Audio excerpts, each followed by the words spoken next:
What is up, man? What's going on? I said that kind of loud. That was, man. She can adjust it. Yeah. You'll have to fix that, Jack. Yeah, we got I think she just muted me. We got a producer. Yeah, we're kind of a big deal. So Yeah, she can do new things like there's this floating thing right here now. just something floating in the air. Whatever It could be anything. Jack chooses. It could be anything. Well, it's that time of year. College baseball has officially started. That means Major League Baseball is not that far away. And the Louisville Cardinals are like sold out. Yeah, you can't get a Can't ticket. get ticket. Scalpers. But yeah, you have to go that route. Yeah. Or Sure. season tickets though. You can get season ticket. Yeah, if you got the money. Did we look at that? We did. I think you have to. Actually, they were pretty reasonable. We can't harp I think it's on. like $100, $125 per ticket per year. Yeah, so we can't harp on Cardinals baseball. 17 too games much. that you said, something like that. Yeah. Something. But it's not anymore. They've had games, right? Yeah, they've had a couple games. So yeah. Yeah, but speaking of that, so this is my time of the year where I push. We just turned into a baseball podcast. So I found just recently. I said I was going to wing this. Mhm. I lied. I lied. So I found this thing. So I know you're probably an expert on the High Point University Club baseball team. High Point. Aren't they the gun manufacturer? I have no idea. First I ever heard of them. I think they're a Division II baseball team. Yeah. Take I got a shirt. Jersey. I got all the jerseys. Take a guess at how many runs they scored on NC Central. I don't know if that's North Carolina Central or Oh, so this is either really low or really high. I'm gonna go high. which way. I'm gonna shoot high. Mm, 24. no. They beat NC Central 51-2. What? Why don't you call that game? Like, there's no mercy rule. I'm pretty sure I saw our Indiana Hoosiers. You know, they beat somebody. I think they scored like 17 runs. I can't remember who they were playing, and it only went 7 innings. So I'm pretty sure. They're like, this is over. Yeah, that everybody was like, okay, 50. and they put 54? like 51. 51. Yeah, so Indiana scoring 17 to like I think it was like 17-3. Don't quote me on that. I didn't fact check, but I think it was around 17 runs. And yeah, 7th inning, they were like, you're done. But at what point in this 51-2 route do you say, Nobody thought. okay, guys, Well, there must be already a standing rule. Like Yeah. We don't have a mercy rule. We don't do anything like that. Also, like in basketball, at some point, you're putting in your next string. You know what I mean? You're not. yeah, you could have had people from the stands playing in this game at that point. Like, you could have just been like, hey, you guys, Yeah. They put the manager in. you pitch, right? Yeah.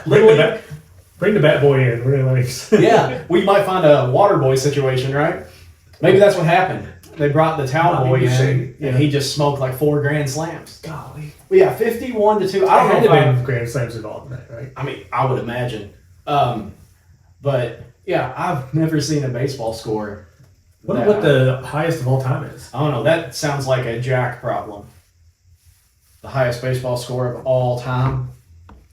Maybe this chump change. We got the research department on here. But yeah, I saw that and I was like, we gotta talk about this since we're the come-to for the baseball knowledge, you know. Yeah, I'm as novice as they get on baseball. Yeah. I'm, But you're trying.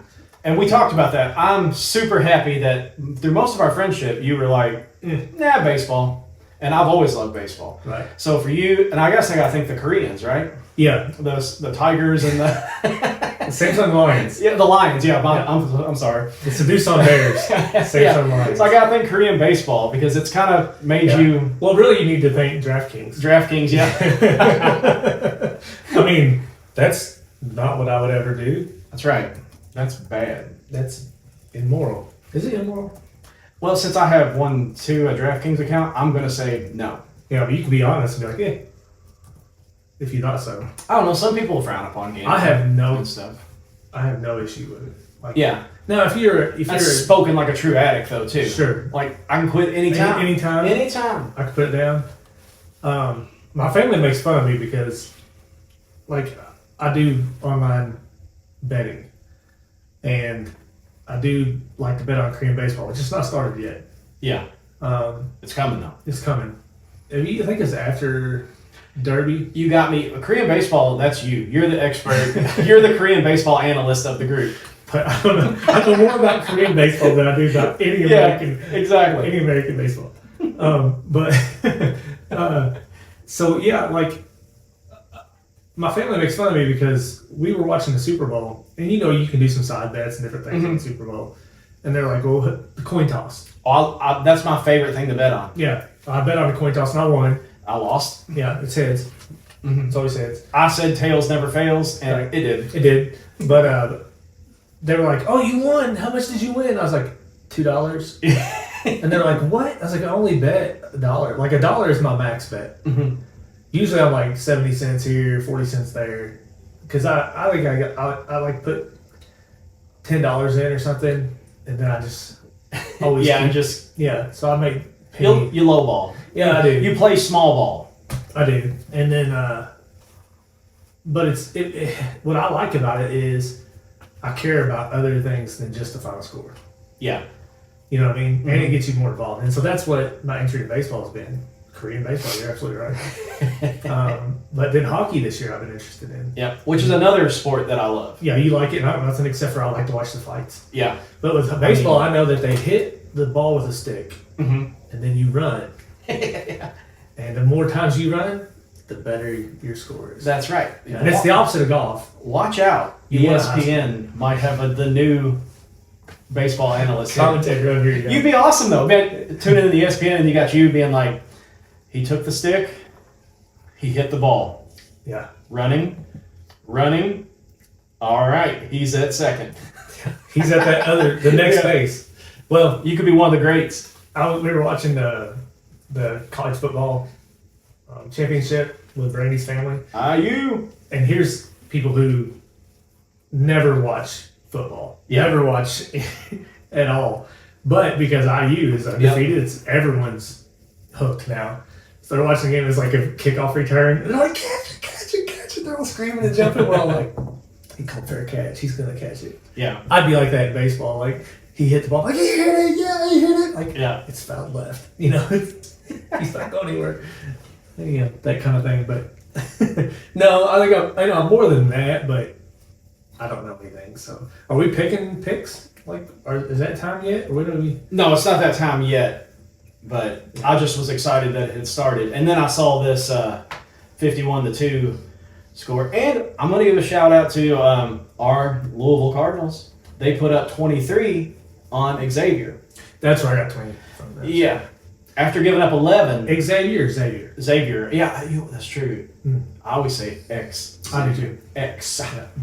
I think Jack's got some info. Do you have info? I have some info. The best I can find for college was February 15th of this year. Virginia scored 31 runs in a game. Before that, it was 29, and that record was set in 2007. Wow. So That must be like Division That's Division 1. Yeah. So this is Division 3, you said? 2, I believe. yeah, it's really hard to find something. Yeah, you're probably not going Other to. This than- is probably the highest scoring game. I mean, it has at least has to be top 5. We don't have to know what we're talking about. We're gonna say it MLB. is. That's right. Yeah, come at us. These guys took the metal sticks Yeah. and scored did a lot of running and scored a lot of points. The highest scoring game in history. You heard it here Yeah, first. we have broken the news. It looks like MLB, they've never gotten to 30 points. Yeah, I would say I think the teens is maybe the 20s, low 20s. Yes, in the 20s is what I found for Yeah. MLB. MLB is what I'm more excited about than college. Baseball wise. I try to watch. I'll watch any MLB game, but I try to keep track of like the Louisville Cardinals, Indiana. You just never see the games on anywhere. Unless Yeah, you have like ESPN. You have to have ESPN, Yeah. the ESPN Plus or whatever it is. Yeah. Yeah, you can't just.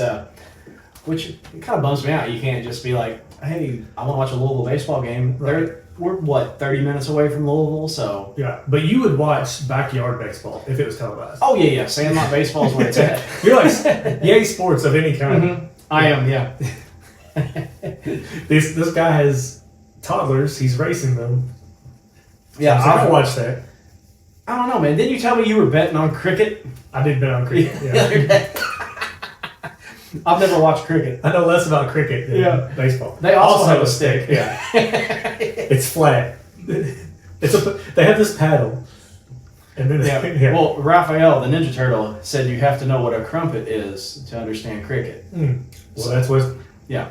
And that's where I get all my facts from. That's Eastern wisdom. The Ninja Turtles. Yeah.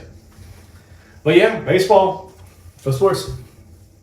So. So I thought we were gonna write there, so I changed my page. Oh man. It's your turn. I'm gonna drop some bombs on you. Not really though. Have you ever experienced, and I know you have, everybody has, to different levels and degrees, No. theoretical, imaginative scenarios? Yes. Theoretical, imaginative scenarios.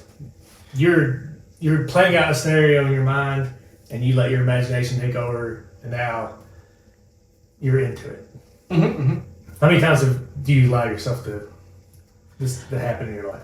Probably more often than I should. I think if I'm thinking of what you're saying was right, I think I do it more like whenever I'm getting ready to like have a conversation with somebody that I think's maybe not going to go too well. I might start going through scenarios. We would call that a negative. A negative? Negative theoretical imaginative scenario. So I probably do that more than anything. I'm like, See this guy says this, oh, and then usually what happens is that they're like, oh yeah, sorry, or and I'm like you built that up. Yeah.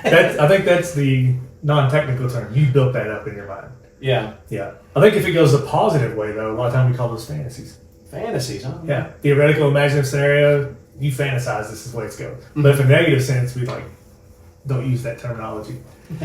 When I was young, I was really big into fantasy scenarios. I missed a lot of school because my mind would wander and I'd be having these theoretical, imaginative scenarios. I remember being behind in math because when they went over the multiplication table, I was imagining Ninja Turtles again, busting through the windows and fighting these ninjas with the Ninja Turtles.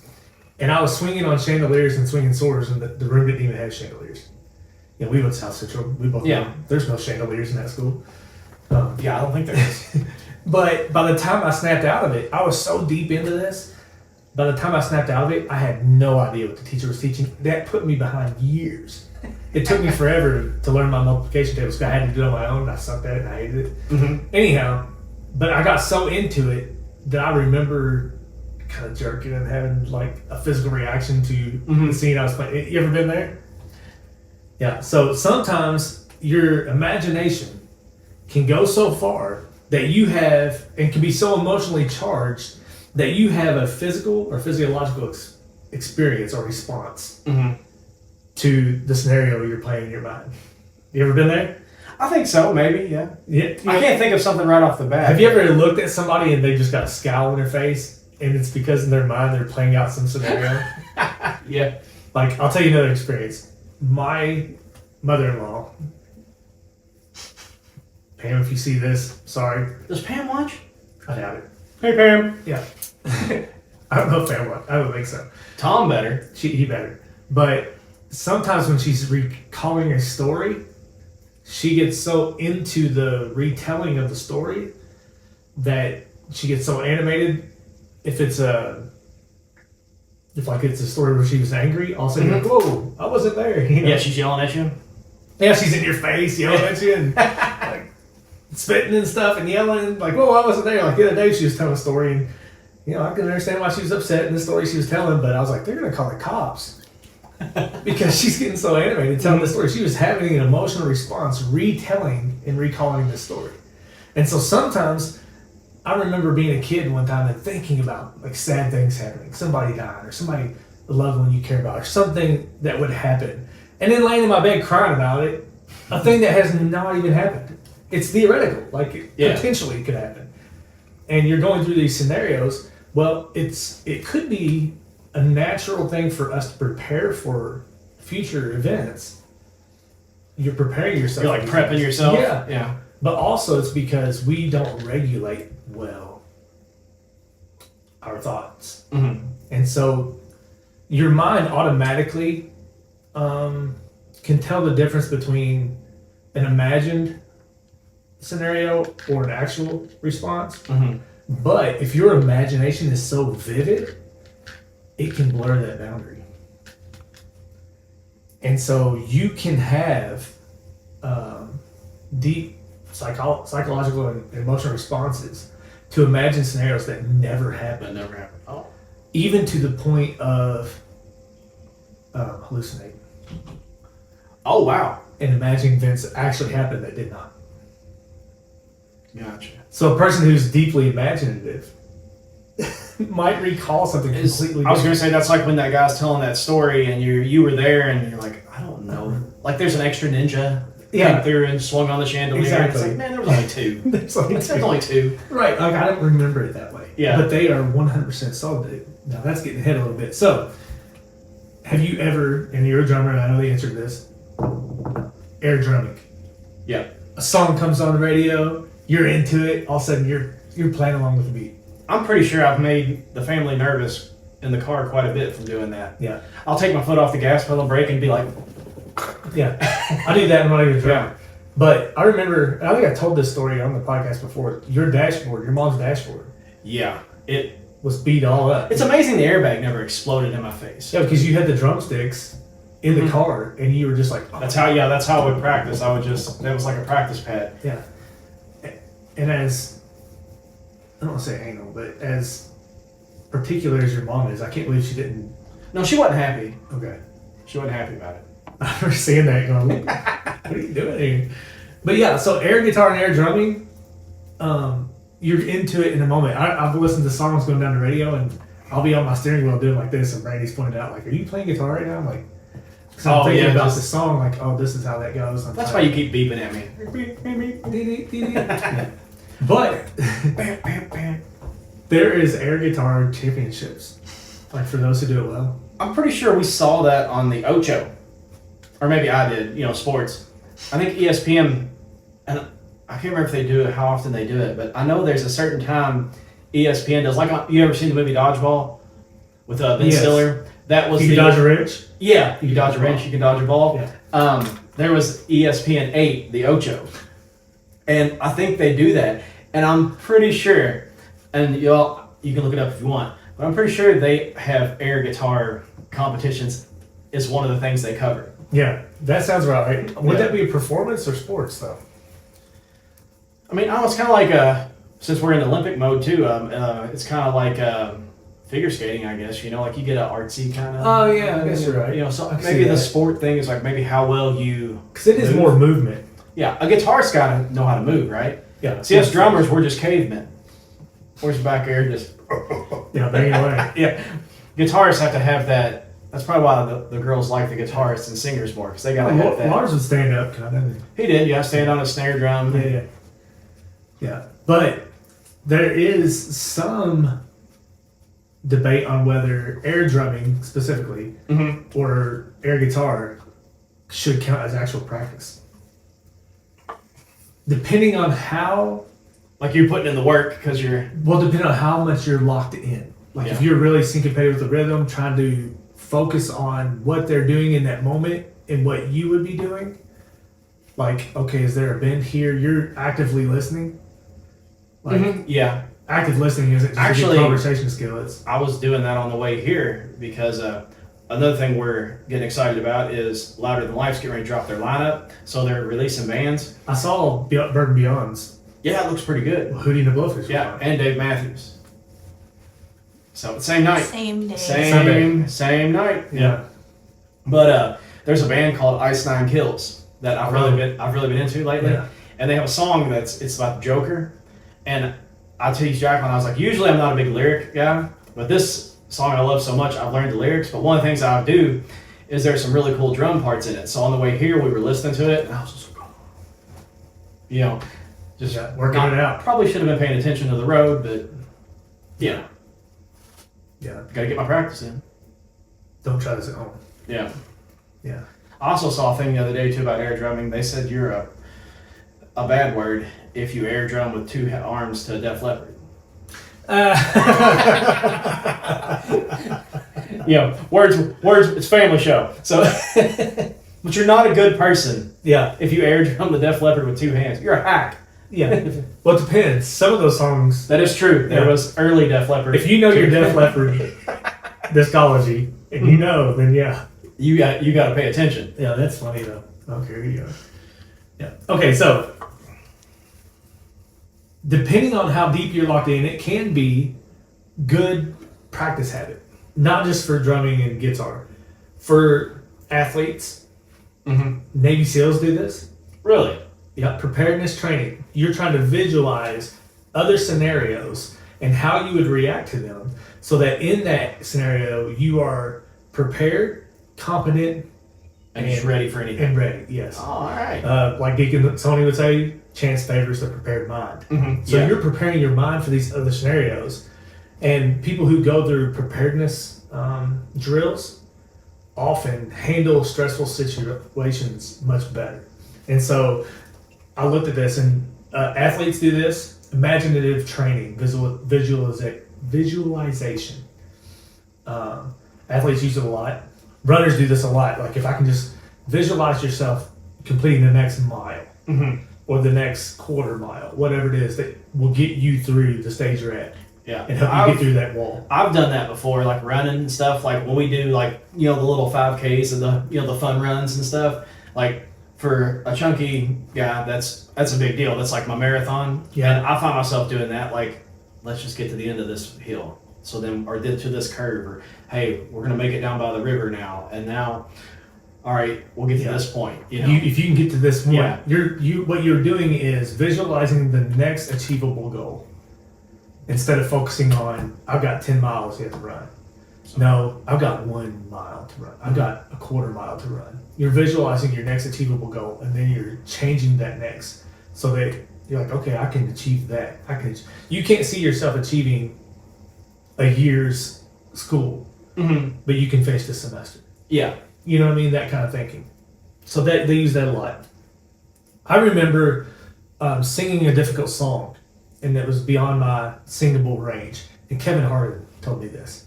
He said, "You're tightening your vocal cords too much. Imagine the song being lower than what it actually is. You think it actually is, because it's not as high as what you're trying to reach. If you imagine your voice being able to attain that and it being actually lower than that, you'll hit that note." And sure enough, I was able to open my vocals enough and hit the note, and it wasn't as high as I was thinking, Yeah. but it was a lot of what I perceived. Yeah. This mountain is unattainable. The next hill is. So POW camp. There was a lady, I can't remember her name. I should have wrote it down. Was in a POW camp. They were starving to death. They did the Hook thing. Remember the movie Hook, where Peter Pan. Oh, pretended. Yeah, to they eat. had to Yeah. be a meal there and they're Yeah. eating. Yeah, and they had a food fight with it. Same thing. They were envisioning and imagining a meal, and somehow that sustained them through starvation, and they were able to fight and get through that. I read a book called Tortured for Christ. I'm actually not finished with it yet, by Richard Wurmbrand, and he was talking about in Romania he was captured for preaching the gospel by the Russian communists, and they put him in prison for 14 years. A lot of that was in solitary confinement. He was tortured, beaten. They would put needles in their fingers and pull out their fingernails and do all kinds of terrible things. Way worse than that. I mean, that was just the tip of the iceberg. But one thing that got him through solitary confinement was he would picture himself preaching to heavenly assemblies. You know, a vast heavenly assembly. He would stand up and preach in solitary confinement. And that visualization was able to get him through the intense torture, starvation, seclusion that he was in. And the power of his mental visualization was able to carry him through real physical trauma. Oh. And so that's pretty neat. So That's amazing, actually. That's Yeah. crazy. it is, the power of the mind is, it's like untapped. So it's like, I guess this might be a bad way to. So like when I space out, because you were talking about your math and stuff, I'm like, I do that a lot when I'm listening to stuff in the car. Like I'll find myself a specific point in like a podcast, Train of thought. or and I'm just Somebody's doing it right now. and I'll find myself like, yeah, Come back. pay attention. Yeah. So spacing out's not a bad thing. It depends. Is it intentional? Is it purposeful? That is true, yeah. You know, is it beneficial? There's negative training that we do to ourselves in imaginative scenarios too. Which is probably what I'm doing when I get mad. Most of us. We're overreact. thinking this confrontation is going to go one way or another. We're having these arguments in our mind. We have perceived slights that people have done to us, and we're already thinking the motives of their mind and their heart, and we're forming these scenarios where they're against us or they hate us or they, you know, think they're better than us and all these things, and probably they're not even thinking about us. But we're allowing our imaginative process, and really, you know, it should be a gift, but we're using it in a negative way to create these imaginative false scenarios where we have arguments, confrontations. Maybe we're reliving or recalling trauma that we experienced in our life. You know, those painful, cringe moments in our life that we relive, or some real traumatic events that we haven't properly processed. So we keep reliving them in the negative framing that they occurred in. And so that can be something that we fixate on.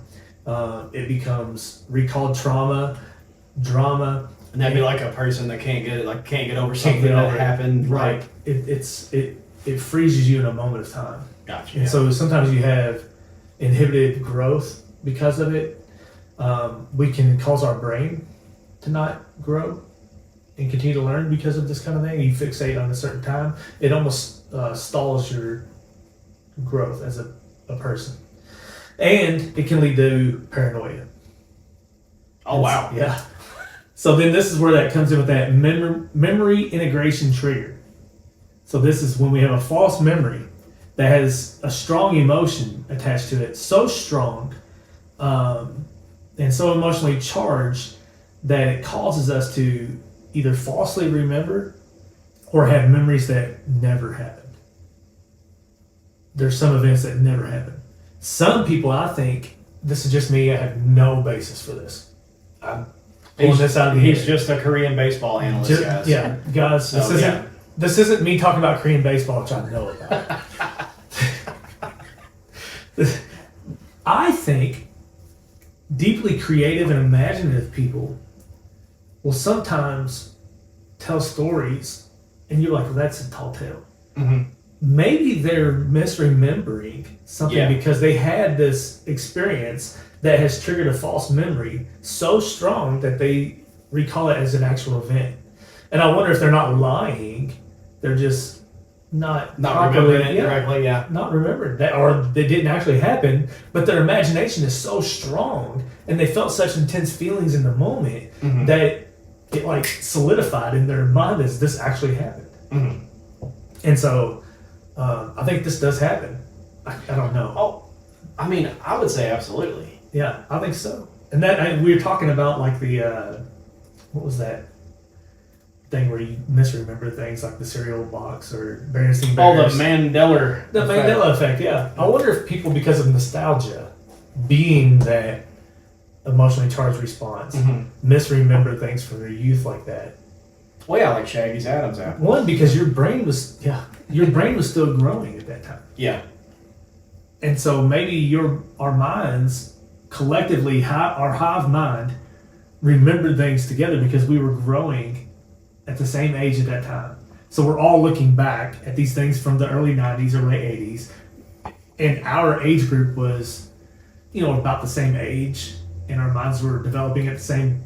And so we collectively remember some of these things, like Captain Crunch instead of Captain Crunch, because we didn't know how to spell Captain Crunch, It's Captain. We just all registered it wrong. Well, I mean, you probably just looked at the picture and said, hey, this dude's a captain. Yeah. Not a captain. It's not Mandela. It was, what was his name? That was Nelson. Nelson Mandela. People get him mixed up with. Was it Nelson Mandela? I thought it was Nelson Mandela. People got him mixed up with the dude from Shawshank Redemption. Morgan Freeman? Yeah. Really? I probably made that up. It was probably Mandela effect. Once again, baseball analyst. Yeah. Or the Shazam thing, the movie that. It was Sinbad, but Sinbad. It was really Shaq. That is true. It was Shaq. Well, Shaq was in Kazam? Yeah. And Sinbad was... There was There no was Shazam. never- There was no Shazam. It was... Okay. Yeah. We're all messed up. So anyhow, it can cause you to misremember, and even like I said before, hallucinate, cause paranoia. But it can also be used in cognitive behavioral therapy, restructuring negative experiences, compulsive behavior, ruminative behavior, fixating behavior, worrying thought patterns, and you can rewire your thinking to mental toughness. So what people do a lot of times is when you are habitually complaining, it wires your brain to notice the negative or problematic things in situations or structures more than find the good in them. Mm-hmm. So if you're habitually complaining, you are wiring your thought process to pick those out that are going to be a problem or that will hinder you. And I've seen this with, even when we did underground, there was underground crews who would go and their mindset was, we're going to find a way to make this happen. Yeah. Nothing's going to stop them. Rocky ground, unlevel soil, difficult customers, we'll figure it out.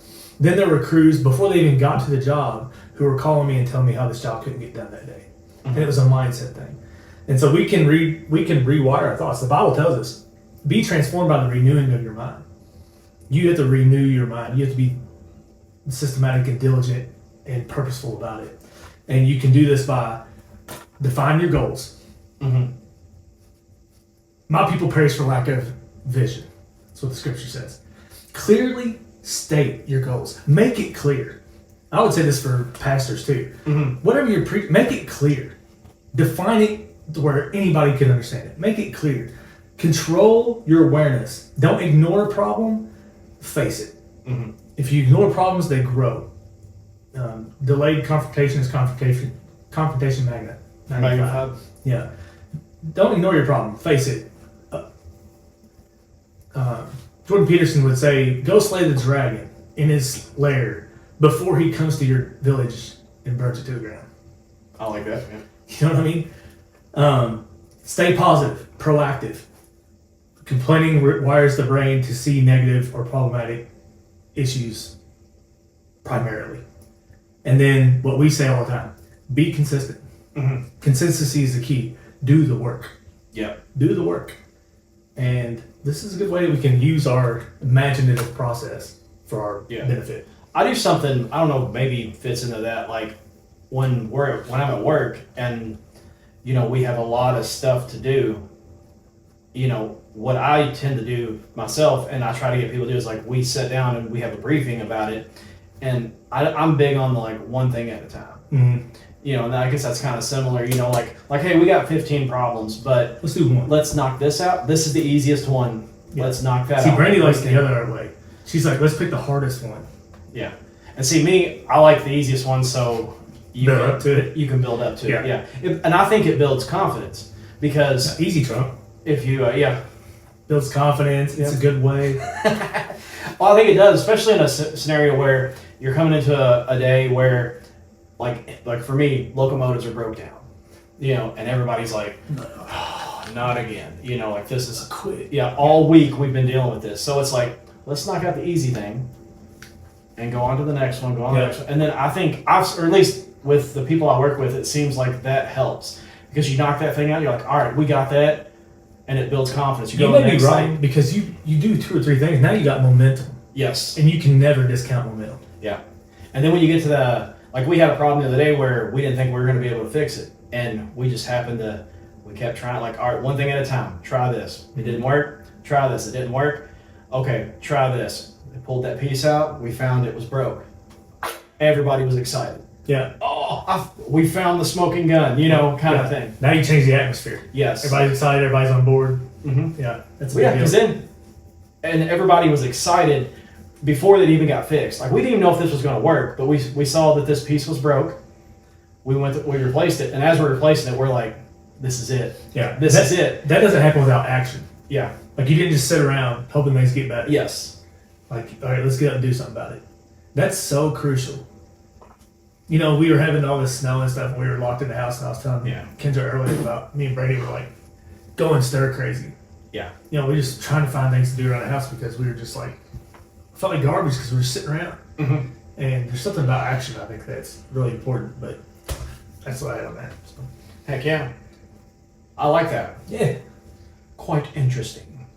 Well, we have to transition back to sports. Sports. Olympic sports. Yay, sports. We have controversy in the Olympics with the downhill skiers. Yeah.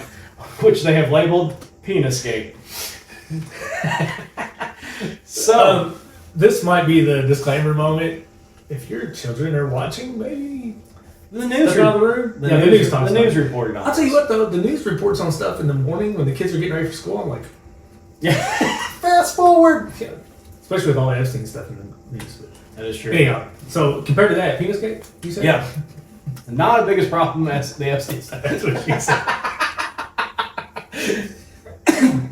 So, you're familiar with the downhill skiers, you know, they go down the ramp and they have that, like, Oh, yeah. where they, Naruto? yes. Yeah. So what they're doing, Or you say Ninja Turtles, right? Like yeah, run like the Ninja Turtles. Yeah.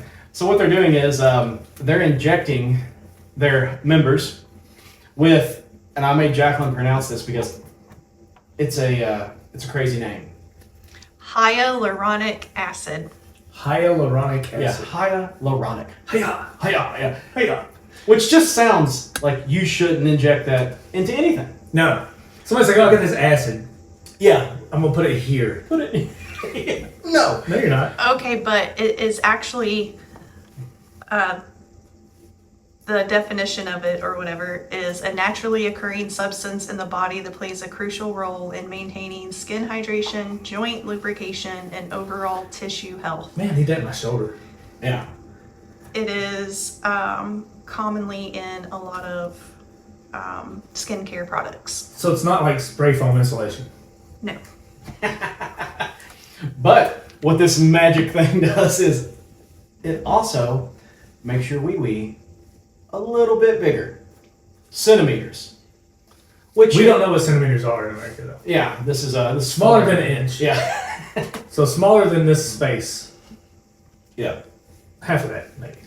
So what they're doing is they're injecting this, and then they go get measured for their suit, which is skin tight.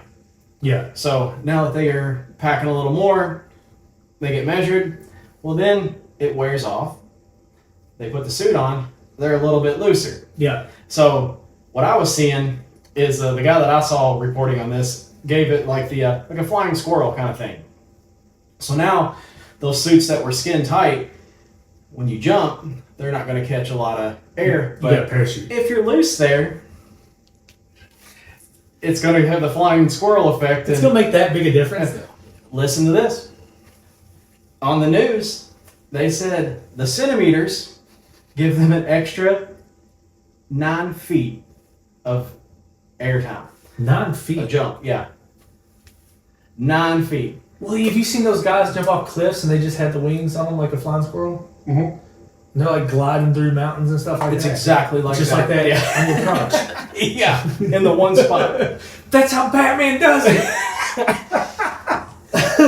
It's like a webbing. between Look your up fingers. if Wayne Enterprises has any kind of stock in the hyaluronic Well, game. you need to look at Would it be downhill ski jumping Yeah.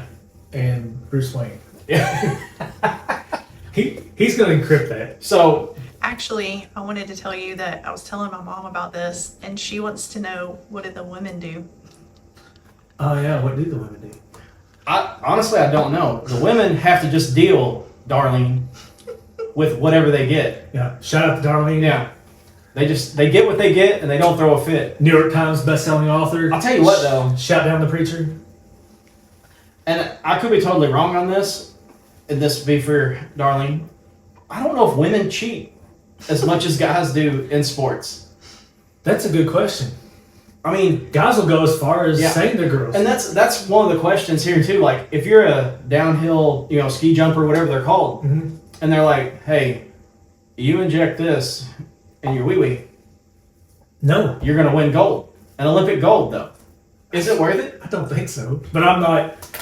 Not a That fan mentality. of not a fan of needles, or Well, especially when it seems to be widespread. So how is it helping anybody? Is this? Wait a minute.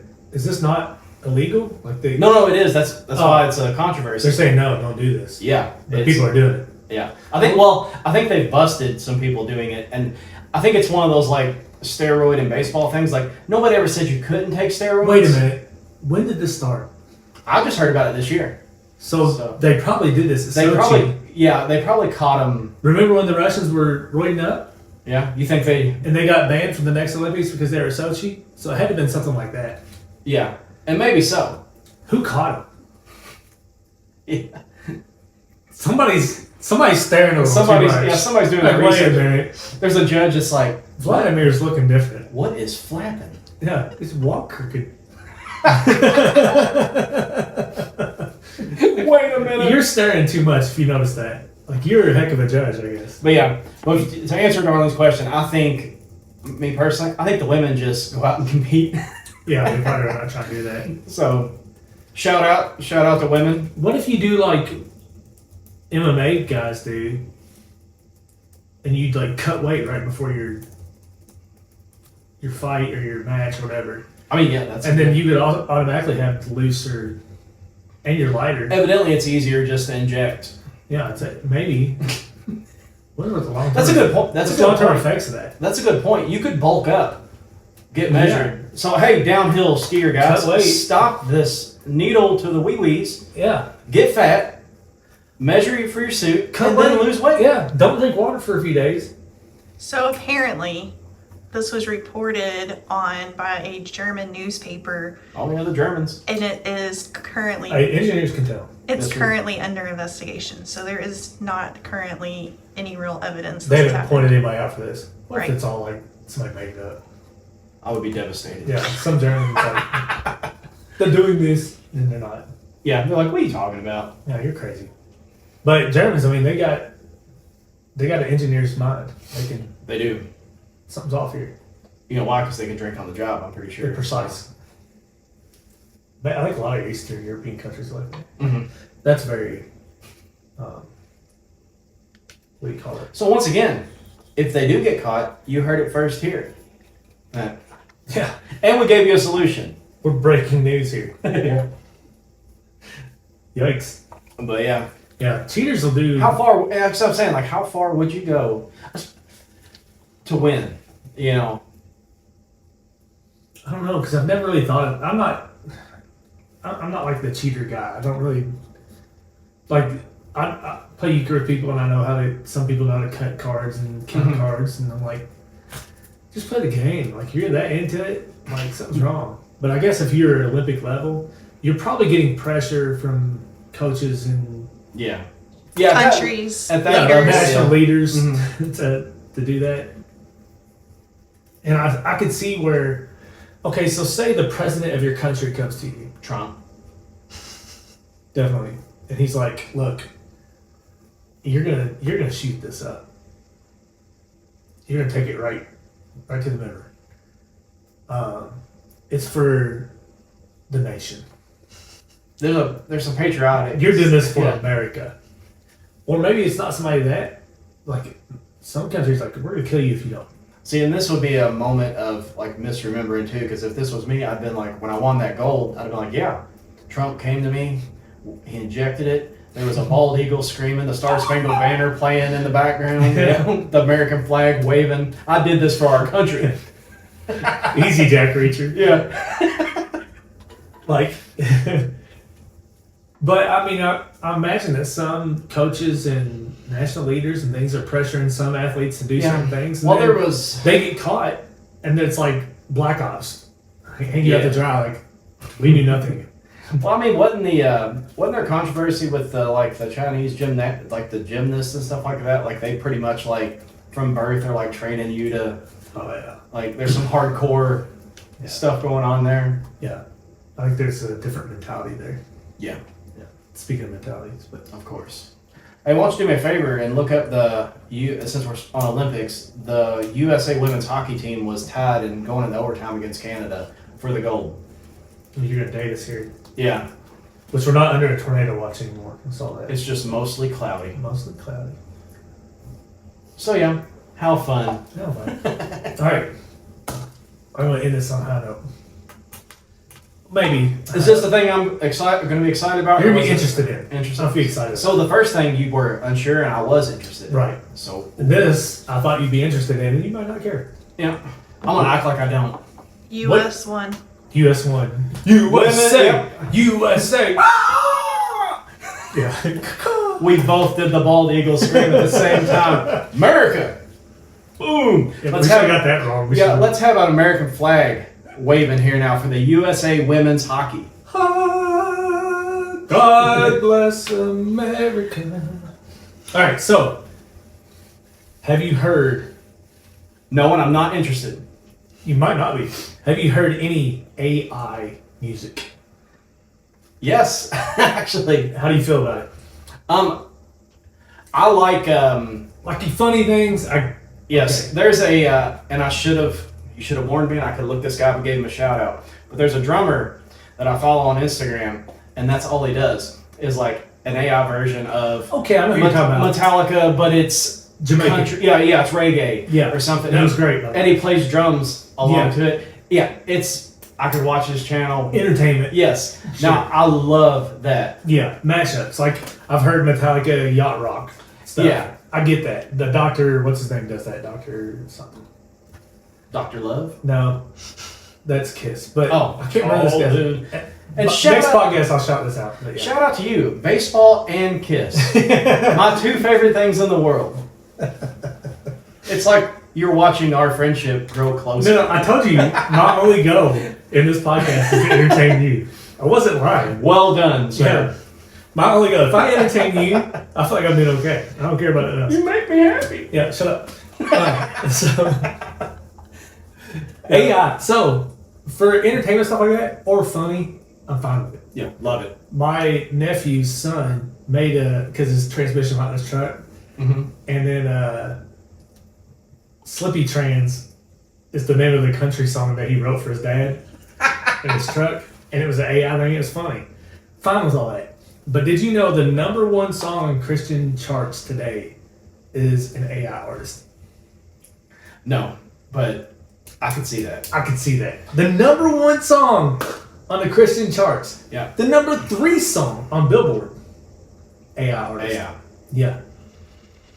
I hate it. Yeah, that's I hate it. Like for jokey stuff, funsy. What would this sound like? What would that be like? or the I've really enjoyed lately like they'll show like the head coaches from like a football game, and they'll like go to meet for the handshake. Oh, and yeah, they they're look like fighting. they're fighting. You know, yeah, I do enjoy that too. Yeah, but for you actually releasing this as a musical artist, I hate it. I hate it with everything in me. I think it just shows how vanilla people are, though, too. Because I used to listen to the Bad Christian podcast, and one of the things they did one time was it's the guitarist and singer from the band Emery, Mm-hmm. and the lead singer from Emery, Toby. They bet him if he wrote a worship song, just real basic worship song that they could bet him see if it would get on the charts. And he did. He wrote the most watered down Jesus, song, and it charted. It charted. Yeah. Now he probably had some. He's the lead Right. singer of Emery, and he was a worship leader at certain churches and stuff. So he Yeah. probably had a little bit of backing on that. Yeah, he's got a whole Yeah, like record label behind him and stuff. exactly. So there was probably some help there, but yeah, it's like the Christian thing. It sounds bad, but I could totally see that. Right. His name is. Its name. I don't even know what to say. It's not a real person, but there's I It guess. better be Al. I guess there's real people behind Mm-hmm. the AI, giving it prompts or writing certain stuff. Maybe Mm-hmm. somebody has to be curating this AI content. But for artists who actually hone their craft, practice the music, go to studios, record it, edit it, everyone involved, somebody goes on a computer and knows how to do prompts, has Sonora or Sona or whatever that Mm-hmm. software is, and they're creating this music. Wouldn't that be heartbreaking? You It kinda- struggled at your yeah. craft for all these years. Well, it kind of cheapens it too. What I like about music, or what the songs I like and the bands I listen to, there's usually some kind of you could feel the emotion behind the song, if that makes sense. Well, I didn't know much about it, really. That I knew it was going on. I didn't know it was going to be actually hitting charts. And the artist that's on the Billboard, the name of the AI is Xania or Xania. Xavier, like Xavier. Yeah, Xania Monet. Such an AI name anyway. Got to number 3 on the Billboard chart with a song set that's called Let Go and Let God. Mm-hmm. Let Go, Let God. That's the name of the song. It's like Jesus Take the Wheel. Yeah. Come on. Let Go, Let God. And I listened to it, and I felt like you could almost tell, oh, this is AI. Mm-hmm. But apparently not. Yeah. And for the Christian artist, it was Solomon Ray. It's a AI Christian artist. Oh, goodness. Solomon, huh? Solomon Ray, number 1 on the Christian charts. But my brother-in-law sent me a thing called this band called Holy Groove. Mm-hmm. He's like, I love this band. You gotta check them out. He's always sending me songs one after another. And I listen to them. I was kind of like, I wasn't into it that much. But then he's like, finally, like the 10th time he sent me this song, I'm gonna listen to them. I go to their thing on iTunes. They released 10 albums last year, full-length albums. I was like, They're doing some work, huh? yeah, this is an AI band. Like I knew right away, this is an AI band. Mm-hmm. No wonder I thought it was like just surface level stuff. But Yeah. it made me mad. I'm like, not only are they releasing music that's charting, all their stuff looks professionally done. It sounds professionally made. There's quirks here and there you can pick out if you're a musician.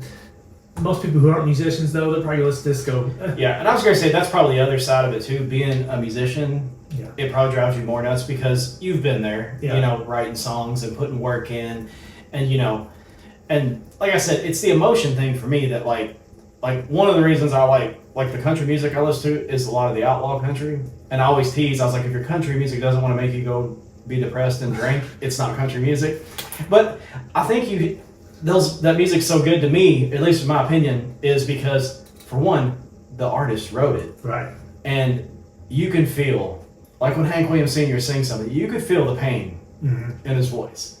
Johnny Cash, you could feel those songs. So what do you think, though? I mean, so I don't know what these artists are doing. If they're writing lyrics and then uploading them into an AI to put a style of music on them, or if they're writing keys and saying, we're doing this in this key, here's the progression I want, and I want this kind of drum. I don't know what the process is, but to do 10 albums, full-length albums in 1 year, you can't be that prolific if it's you in the studio with some instruments. You know what I mean? It's a cheat code that I don't know if I'm comfortable with. Yeah. It's going to cheapen us. It makes me feel like this. Like, Well, it makes you lazy. I think as a culture, we're getting to the place now where we don't read like hard copy things as much. We don't write, like physically write things down or type things out. If the system crashed, From AI. yeah, AI shuts off the internet, whatever. Yeah. Kills the Wi-Fi. Do we have enough literacy or ability to make hard copies to continue with the knowledge that we have? And then we're going to get that way musically to where you have less people who are picking up a guitar or picking up a piano. Yeah, because they don't have to. They can just say, hey. Is it going to deaden us? It's like when you drive now, you don't remember how to get places. Places you knew how to get to 10 years ago, you don't know how to get there now without your GPS. Yeah, I'm guilty of that. Like, you got to put it in. That when I had to go for work, I had to go to Kokomo, Edinburgh, and it's Kokomo grain place or whatever. And I was like, well, I don't know how to get there. And they had to send me the directions on my GPS. And I was telling Jack on the way back, I was like, I started driving. And when I got close to Edinburgh, I was like, wait, not only had I been there before, I'd worked in that plant before too. So I was like, as soon as I pulled on the road, I was like, I know exactly. Yeah. I knew exactly how to get there, but you still use things. Yeah. It's because we don't rely on. And there's an old church father that said, as much as you want Caesar to render unto you, you must be prepared to render unto Caesar. Unto Caesar. So the more you want Caesar to render unto you, the more you must be prepared to render unto Caesar. So the more we want the government to do for us, the more it's going to cost us. Yes. And I think it's the same with anything like this. The more we want technology to do for us, the more we're going to be beholden to that. Yeah. You know what I mean? We're going to lose some skills because technology has advanced to the point where we don't need to know how to do that anymore. Yeah. That's scary to me. And for an artist, I find it frightening, you know. I have some information on Exania Monet. Okay. Who is they? So that is the AI persona of Talisha Nikki Jones. Let's see. Who's a real person? She is the real person Okay. behind Just checking. Exania Monet. She selects poems she has written, inputs them into AI music generation software, specifies musical styles, and things of that nature. So she does a little bit of the work. At least she's writing. She's writing the poetry. So she uses additional tools for vocals and production. Does she sing on it? I think not. It says tools for vocals, so I think that it's not her real So voice. she just writes the poetry and then has the AI put music. I guess if you're a songwriter, it's a thing to do, but Yeah. I guess that's not too much different than writing it and handing it to it is different. another I person. disagree. Well, it's different, but I said it's not too much Don't like different. it. I'm again. You again it. Hey, I'm okay to sound like the old grumpy dude here. That's technology. Mm-hmm. I get why you don't like it, but I'm just saying people make a whole thing on It writing feels music sterile. and then Listen to sell it. it to the. Well, that's what he's talking about with like new country music. They're getting their songs from these songwriters behind the scenes. They write the songs and then they hand it over. However, they do usually write all the music behind it, and usually they sing it to send it. And something that always weirds me out about like when I listen to a song, and not just country, you know, I picked on country a little bit, but any like pop, rock, you know, like I always find it weird when I find out the lead singer doesn't write the lyrics. Yeah. Because then you're singing about something that like, that'd be like me singing one of your songs. Like the song, like the song that the kids always want to hear. Like, you know, that's a personal experience for, you know, that you got that song from. And then me singing it, that's where I think the emotion I wouldn't do it justice. Even if I could sing, I wouldn't do it justice because that didn't happen to me. Yeah. That's like Some songwriters will write things with an artist in mind, though. Yeah. I'm okay with that. And it depends on. It just always weirds me out. Yeah. Like, I'm not saying I wouldn't listen to him or anything like that. It's just, I'm always kind of like, Well, that's like your beef it's disappointing. with Hinder and their new lead singer. Yeah. Yeah, I had a beef with, we went and saw Hinder at Louder Than Life last year, and I was really excited. But I found out they got a new lead singer. And their lead singer, he's good, and he can sing, but he doesn't have that, like, raspy voice that the other singer had, and I just couldn't. Can't do it. Yeah, I was like, the guy's not a bad singer, you know, way better singer than most people. Yeah. But I was like, you're missing that, like, So you gonna get off my back about Linkin Park then? you don't, because you don't like the. I just thought it was funny because you sent me that random text. Yeah. I was like, I don't think it was meant for me. I think you were ranting to somebody else and accidentally sent it to me. Is what it sounded like. No, I didn't mean to send you, but yeah. But yeah, so it was like I couldn't get into this, especially the old songs. Mhm. It was like because I got it in my head like there's that raspy, and once again I'll just in my head imagine like this is what this guy's went through, and now somebody else is singing Say about it. it. Yeah, it's like nah. Yeah. Well, I guess for the final note for me is go pick up a guitar. You remember Tony Hawk? Go skate. Yeah, Get outside, go skate. Neil Gaiman says make good art. Yeah. That he did a whole speech on it, and like you know, and that was really the basis of it. He was like, make good art. Yeah. You know, whether you're an author, a musician, whatever you do, make good art. Yeah. And Even if it's like an air that. guitar. Yeah, I like that. Yeah, if you're air drumming, make good air drums. Yeah. Be good. Yeah. Peace out. Yep.